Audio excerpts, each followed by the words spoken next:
We all know what happened last November in Paris, where you were robbed, and what was truly frightening reading about it was, even though these guys had planned it, they were amateurs, they were armed. You could easily have been killed, and for a month it took time to recover. How did you manage that, knowing that you don't want to be overexposed, but you have to somehow keep the show going while you're recovering from something that could have cost you your life? Yeah, I think that, first of all, my show was amazing. They said, you don't have to film, you can shut down. And I did take a couple weeks where I just had to get myself together, but I find it powerful to be able to share my experience. And we would film so many things just on an iPhone, and so many things that I had gone through without the full camera crew, and used that because I did want people to see, you know what, that happened to me. It could have been way worse, so I feel really lucky and blessed. And taking that time off, whether that forced me to take time off to regroup, that was necessary. And that was also necessary, from what I've read from the people that had done that to me. They had said they had followed my moves on social media, and they knew my every move and what I had. And so it's definitely a huge, huge, huge lesson for me to not show off some of the things that I have. It was a huge lesson to me to not show off where I go sometimes. If I'm at a restaurant, I won't show, or if I'm at the movies and I do want to share that experience, I'll take the picture and save it and post it after I leave. It's just changed my whole life, but I think for the better. And I think that in life, those things happen to you in hopes that you learn some things that'll change your life for the better. And in my case, it really did. Now, In closing, when you appeared on the cover of Forbes a year ago, you tweeted, "Not bad for a girl with no talent," which is quite an irony, given the obvious talents you have. Oh, thank you. What do you say to those who downplay or dismiss your success, or you just have the feeling that success is the best revenge? Are you able to be like the duck, just let it roll off the back? I do let it roll off my back. I do feel like success is the best revenge. Absolutely. To say that I'm not human, for people to always say crazy, mean things, I mean, it definitely does get to me. But I think that with the support of my family, we've always kind of come through on the other side.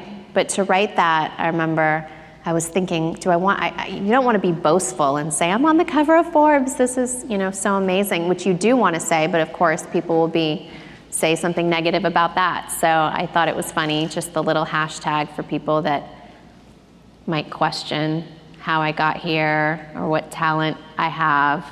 I was like, I'm on the cover of Forbes, so I must be doing something right. In closing, your father said, late father said, family is everything. Always know your heritage. Yes. Could you just share with us the story of how your great-grandparents survived in the Armenian genocide, the boy who came to the church? Oh, yes. So we actually just went to Armenia, so I'm sure I hope this story is real, because it's a story that we grew up hearing from my dad and my grandparents, that there was a boy in the town that they lived in Armenia. And this was in 1914, just as the war was breaking out, and Turkey was on the side of, or the Ottoman Empire was on the side of Germany and Austria-Hungary. And the boy couldn't read or write, and he came back. He went to the church and brought a letter that he had written, this long letter that said, for everyone in Armenia, go to Los Angeles, California. And everyone thought, this is crazy. We don't even know what California is. We don't know where this is. This boy, they thought he was just crazy. And my great-grandparents, so I guess it would be my great-great-grandparents, they listened to the boy, and they came to Los Angeles, California. And within a year, 1.5 million Armenians were massacred and killed in Armenia. And my great-grandparents got out as young kids because of this boy's story. So they say this could be total like, don't really quote me on this, but they say in the Armenian community that this boy has written another letter, and it's in a church in Los Angeles, I think. And whenever the time is right, someone will go and open this letter of where to go next. So, I don't know. It's an amazing story, and sadly, the Armenian genocide is still relatively unknown. And when Adolf Hitler was planning his genocide against the Jews of Europe, Hitler said, "Who remembers the Armenians?" Yep. And so we'd like to give you, Kim, for spending some time with us, a little presentation. This is a book called Armenia and Her People, Wow. from 1896, so it's about 120 years old. Oh, wow. And describes Armenia, but it also has a chapter in here about what happened in 1896, which was a sort of a bloody foretelling of what was going to happen, of riots committed against the Armenian people, killing thousands. And this author describes it, and with the hope that this was just a one-on instead of sadly portending of the horrors to come in 1915. So we'd like to present this book to you. Thank you so much. This is such a cool gift. Wow. And one final thing. It's in English, not in Armenian. Yeah, I couldn't read Armenian, so I took the English version. But Thank you so much for that. And also, we know you admire Elizabeth Taylor.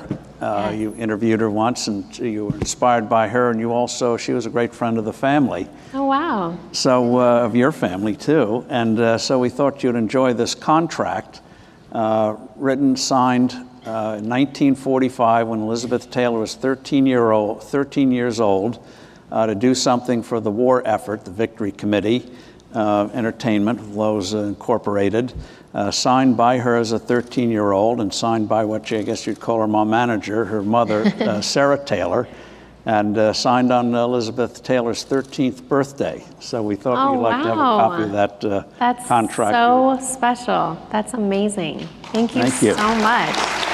Wow.